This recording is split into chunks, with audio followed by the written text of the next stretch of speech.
প্রশ্ন ১। পৃথিবী যখন সূর্যের সবচেয়ে কাছে থাকে তখন বিন্দুর জন্য জ্যোতির্বিজ্ঞানের শব্দটি কি? এ. অয়নকাল, বি. বিষুব, সি. পেরিহেলিয়ন, ডি. অফেলিয়ন। সঠিক উত্তর সি. পেরিহেলিয়ন। পেরিহেলিয়ন পৃথিবীর উপবৃত্তাকার কক্ষপথের বিন্দুকে বোঝায় যখন এটি সূর্যের সবচেয়ে কাছে থাকে। 2024 সালে পেরিহেলিয়ন ডে নামে পরিচিত এই ইভেন্টটি 3 জানুয়ারি ঘটবে যখন পৃথিবী সূর্যের 91.4 মিলিয়ন মাইলের মধ্যে আসে।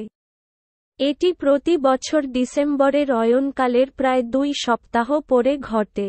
বিপরীত বিন্দু যখন পৃথিবী সূর্য থেকে সবচেয়ে দূরে থাকে তাকে বলা হয় অ্যাফেলিয়ন, যা 6 জুলাই 2024-এ ঘটবে।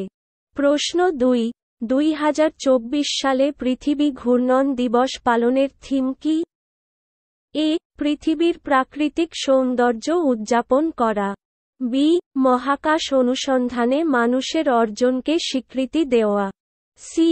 আমাদের গ্রহের আন্দোলনের আবিষ্কারকে সম্মান করা, ডি. পরিবেশ সংরক্ষণের প্রচার।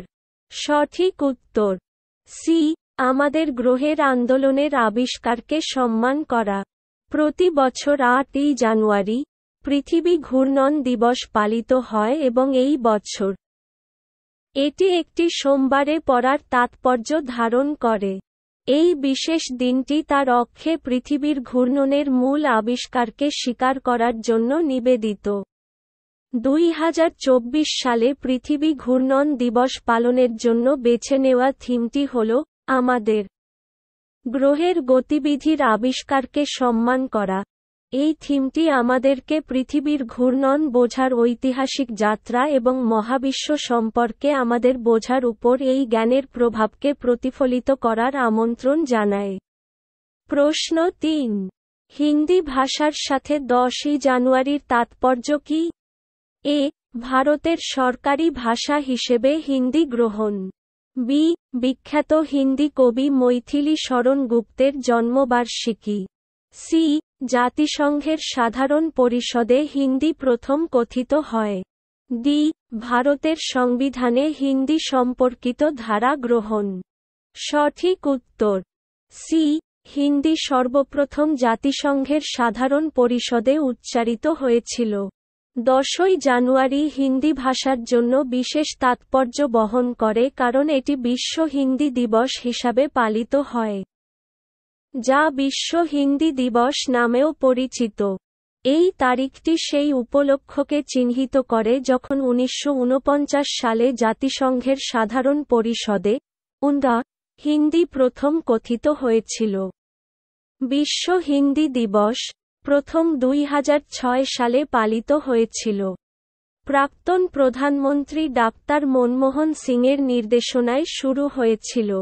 এটি হিন্দি ভাষা এবং এর সাংস্কৃতিক ঐতিহ্যের একটি বৈশ্বিক উদযাপন, হিন্দি দিবস থেকে আলাদা, যা 14 সেপ্টেম্বর ভারতে হিন্দিকে দেশের সরকারি ভাষা হিসাবে গ্রহণ করার স্মরণে পালন করা হয়। এই দিনটি একটি আন্তর্জাতিক প্ল্যাটফর্মে হিন্দির গুরুত্বের উপর জোর দেয় এবং এর বিশ্বব্যাপী উপস্থিতি এবং সাংস্কৃতিক তাৎপর্য উদযাপন করে। প্রশ্ন 4। ইন্ডিয়া ইন্টারন্যাশনাল সায়েন্স ফেস্টিভাল 2023 এর থিম কি? এ. অমৃতকালের বিজ্ঞান ও প্রযুক্তি জনসাধারণের আউটরিচ, বি.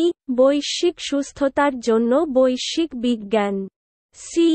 বিজ্ঞান, প্রযুক্তি এবং উদ্ভাবনের সাথে অমৃতকালের দিকে যাত্রা, ডি. একটি টেকসই ভবিষ্যতের জন্য বিজ্ঞান ও প্রযুক্তিতে সমন্বিত দৃষ্টিভঙ্গি। সঠিক উত্তর এ. অমৃতকালের বিজ্ঞান ও প্রযুক্তি পাবলিক আউটরিচ।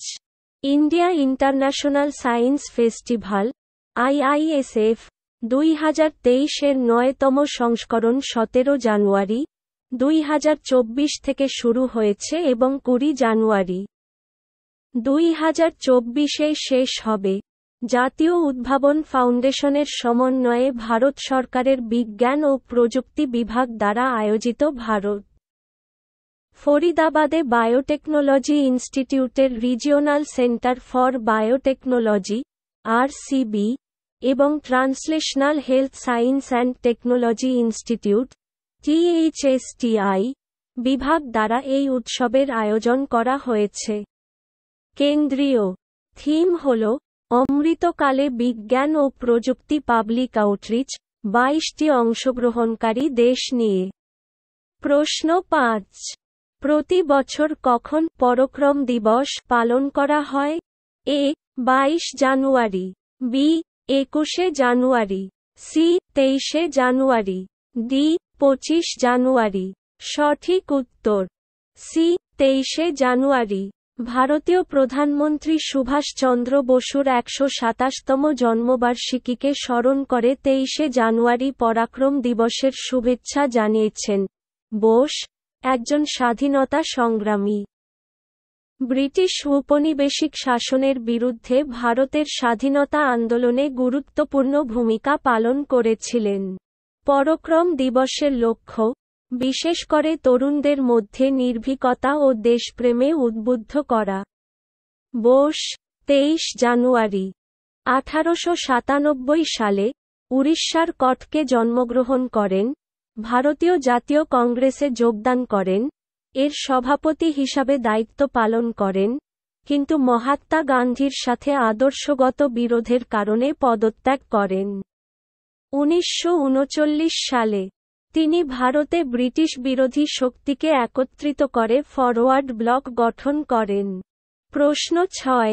14তম সর্বভারতীয় পুলিশ কমান্ডো প্রতিযোগিতা কোথায় আয়োজিত হয়েছিল? A. Visakhapatnam, B. Kurnool, C. Guntur, D. Nellore. সঠিক উত্তর এ. বিশাখাপত্তন। 14তম সর্বভারতীয় পুলিশ কমান্ডো প্রতিযোগিতা AIPCC 2024 জানুয়ারি 2024-এ শুরু হয়েছিল এবং 30 জানুয়ারি 2024 পর্যন্ত চলবে। প্রতিযোগিতাটি ভারতের বিশাখাপত্তনমের গ্রেহাউন্ডস সেন্টারে অনুষ্ঠিত হচ্ছে এবং এটি অন্ধ্রপ্রদেশ রাজ্য পুলিশ দ্বারা আয়োজিত হচ্ছে। গ্রেহাউন্ডস AIPCC ভারতের পুলিশ বাহিনীর জন্য শীর্ষ পেশাদার প্রতিযোগিতা হিসেবে বিবেচিত হয়। প্রতিযোগিতায় 16টি রাজ্য পুলিশ দল এবং কেন্দ্রীয় পুলিশ সংস্থাগুলির 7টি দল। 750টিরও বেশি কমান্ডো অংশগ্রহণ করবে। প্রতিযোগিতাটি 5টি ক্ষেত্র কভার করবে: নেভিগেশন, দক্ষতা পরীক্ষা, পরিকল্পনা এবং উপস্থাপনা, শারীরিক কার্যকলাপ। প্রশ্ন 7। প্রতি বছর বিশ্ব অবহেলিত ক্রান্তীয় রোগ দিবস কবে পালিত হয়? এ. 28 জানুয়ারি, বি. 29 জানুয়ারি, সি. 30 জানুয়ারি, ডি. 31 জানুয়ারি। সঠিক উত্তর সি. 30 জানুয়ারি। বিশ্ব অবহেলিত গ্রীষ্মমণ্ডলীয় রোগ দিবস প্রতি বছর 30 জানুয়ারি পালন করা হয়। অবহেলিত গ্রীষ্মমণ্ডলীয় রোগ NTD হল 20টি অবস্থার একটি গ্রুপ যা গ্রীষ্মমণ্ডলীয় অঞ্চলে প্রচলিত, যা দরিদ্র সম্প্রদায়কে প্রভাবিত করে। বিভিন্ন রোগজীবাণু দ্বারা সৃষ্ট গিনি ওয়ার্ম, চিকুনগুনিয়া, ডেঙ্গু এবং এলিফ্যান্টিয়াসিসের মতো এনটিডিগুলি গুরুতর স্বাস্থ্য, সামাজিক এবং অর্থনৈতিক পরিণতি ঘটায়। ভারত প্রায় 12টি এনটিডি হোস্ট করে। WHO অনুমান করে 1 বিলিয়নেরও বেশি মানুষ আক্রান্ত, 1.6 বিলিয়নের হস্তক্ষেপ প্রয়োজন। প্রশ্ন 8। নিম্নলিখিত শহরগুলির মধ্যে কোনটি ভারতের প্রথম সমুদ্র সৈকত স্টার্টআপ উৎসব আমাজ 2024 এর স্থান? A. Udupi, B. Mangaluru, C. Bengaluru, D. Shivamogga. সঠিক উত্তর বি. মঙ্গালুরু। আমাজ 2024 হল ভারতের প্রথম বিচসাইড স্টার্টআপ ফেস্টিভাল, যা 16 থেকে 18 ফেব্রুয়ারি 2024-এর মধ্যে ম্যাঙ্গালুরুর তান্নির্ভাবি বিচে অনুষ্ঠিত হচ্ছে। উৎসবে 100-টিরও বেশি স্টার্টআপ, 50 বিনিয়োগকারী এবং প্রায় 1000 অংশগ্রহণকারী উপস্থিত হবে বলে আশা করা হচ্ছে। প্রশ্ন 9। সম্প্রতি কোথায় জাতীয় আরোগ্য মেলা উদ্বোধন করা হয়েছে? A. Gandhinagar, B. New Delhi, C. Chandigarh, D. Jaipur. সঠিক উত্তর বি. নয়াদিল্লি। জাতীয় আরোগ্য মেলা আয়ুষ মন্ত্রক দ্বারা সমর্থিত, জওহরলাল নেহরু স্টেডিয়াম, নয়াদিল্লিতে। 1 ফেব্রুয়ারি থেকে 4 ফেব্রুয়ারি 2024 পর্যন্ত অনুষ্ঠিত হয়। আয়ুর্বেদ, যোগ, প্রাকৃতিক চিকিৎসা, ইউনানি, সিদ্ধ এবং হোমিওপ্যাথি সহ ভারতের নিরাময় ঐতিহ্যগুলিকে সমন্বিত করে। ইভেন্টের লক্ষ্য হল সামগ্রিক মঙ্গল প্রদর্শন এবং প্রচার করা। এর মধ্যে রয়েছে কর্মশালা, সেমিনার, প্রদর্শনী, বিনামূল্যে স্বাস্থ্য পরামর্শ, এবং সাংস্কৃতিক অনুষ্ঠান। সহযোগিতা এবং সচেতনতা বৃদ্ধি।